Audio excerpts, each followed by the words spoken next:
नमस्कार, मैं हूं आपके साथ प्रिया तिवारी और आप देख रहे हैं टीवी11। सहारनपुर पहुंचे योगी आदित्यनाथ ने कहा कि पिछली सरकार ने वन डिस्ट्रिक्ट वन माफिया दिया, हमने वन डिस्ट्रिक्ट वन प्रोडक्ट दिया। हस्तशिल्पी पहले भी थे, लेकिन पिछली सरकारों ने उनके लिए कुछ नहीं किया।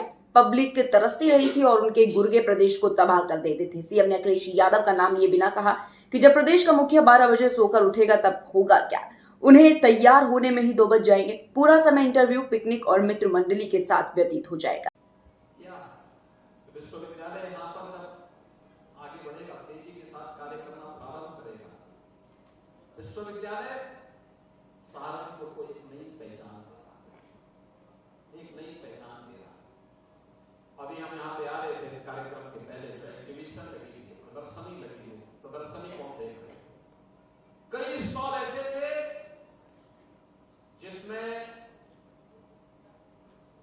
उन्होंने मुख्यमंत्री युवा उद्यमी योजना के अंतर्गत ही बैंक से लोन लिया था और आज कुछ ही दिनों के अंदर उनका कारोबार आगे बढ़ गया।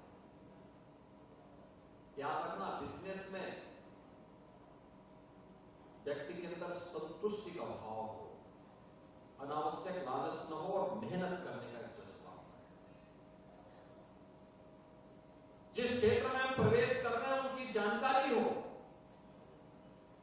और उस जानकारी के आधार पर हम आगे बढ़ सके तो कोई समस्या नहीं आ सकती।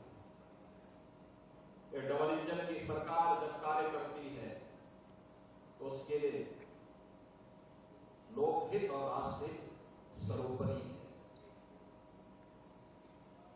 और उस लोकहित और राष्ट्रहित को ध्यान में रख करके हम किसी कार्यक्रम को आगे बढ़ाते हैं।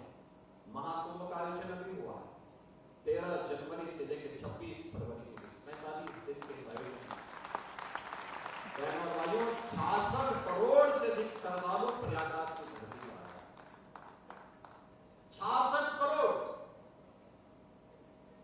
सहारनपुर तो तब भी दूर पड़ता है, लेकिन प्रयागराज और उसके अगल बगल के जितने भी जनपद हैं, महाकुंभ के कारण आतिथ्य सत्कार का उन्होंने अनुपम उदाहरण प्रस्तुत किया और उस अनुपम उदाहरण का परिणाम क्या है कि वहां पर हर एक क्षेत्र से जुड़े हुए व्यक्ति ने कुछ भी काम धंधा शुरू किया। किसी ने चाय पानी की दुकान खोली, किसी ने सब्जी बेचने का काम किया, किसी ने टैक्सी की सर्विस की, किसी ने नाविक के रूप में काम किया, किसी ने वहां पर सप्लाई का काम किया। कोई भी सामान। यूपी के मौसम में उलटफेर का सिलसिला जारी है। अयोध्या, गोरखपुर, सुल्तानपुर, कुशीनगर और संत कबीरनगर में ओले गिरे हैं। कुशीनगर में तो सड़क पर सफेद चादर बिछ गई, वहीं संत कबीरनगर में मटर के दाने से बड़े बड़े ओले गिरे हैं। लखनऊ, बस्ती और गोंडा में तेज हवाओं के साथ सुबह जोरदार बारिश हुई। बाराबंकी, बहराइच समेत 10 शहरों में बादल छाए हुए हैं। सर्द हवाएं चल रही हैं, जिससे तापमान जो है वो 2 से 3 डिग्री की गिरावट दर्ज की गई है। वहीं मौसम विभाग ने आज प्रदेश के 10 शहरों में बारिश का अलर्ट जारी किया है। बीएचयू के मौसम वैज्ञानिक मनोज श्रीवास्तव ने बताया कि पहाड़ों पर हो रही बर्फबारी के कारण मौसम में बदलाव आया है। अगले 3 दिनों तक ऐसा ही मौसम रहने की संभावना है।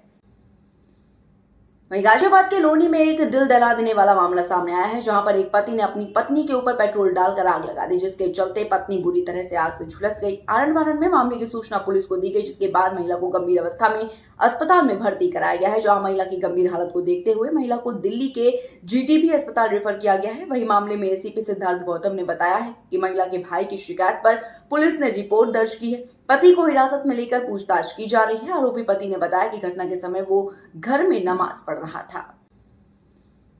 वहीं गाजियाबाद के लोनी में एक दिल दहला देने वाला मामला आज दिनांक 16/3/25 को एक वादी द्वारा थाना लोनी पर आकर सूचना दी गई कि उनकी बहन उम्र करीब 25 वर्ष को उनके पति आरिफ द्वारा पेट्रोल डालकर आग लगा दी गई है। इस सूचना के आधार पर तत्काल पीड़िता को अस्पताल भेजा गया, जहां डॉक्टरों द्वारा उनकी लोअर बॉडी में करीब 40 से 45% बर्न इंजरी होने की वजह से तत्काल उन्हें जीटीबी अस्पताल के लिए रेफर किया गया, जहां उनका उपचार प्रचलित है।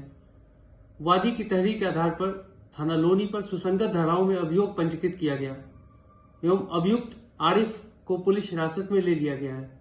अग्रिम विधिक कार्रवाई की जा रही है।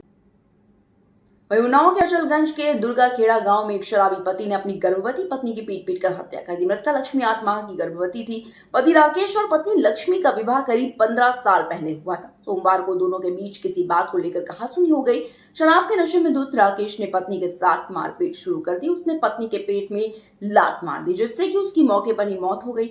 मृतका के 3 बच्चे हैं। मृतका की भाभी प्रेमवती ने ये हत्या एक सोची समझी साजिश बताई है। उन्होंने पुलिस से आरोपी को कड़ी सजा देने की मांग की है। वहीं उन्नाव के अचलगंज के दुर्गाखेड़ा गांव में एक शराबी पति ने अपनी गर्भवती पत्नी की पीट कर हत्या कर दी। मृतका लक्ष्मी 8 माह की गर्भवती थी। पति राकेश और पत्नी लक्ष्मी का क्या हादसा हुआ है, कैसे हुआ है? दारू पी के आदमी ने इनका मारा था पति। क्या नाम है? लक्ष्मी। पति का क्या नाम है? राकेश। कहाँ के रहने वाली हैं? दुर्गा के। किस वजह की बात को लेकर के मारा है? दारू पी के आए और एक पीछे मारा।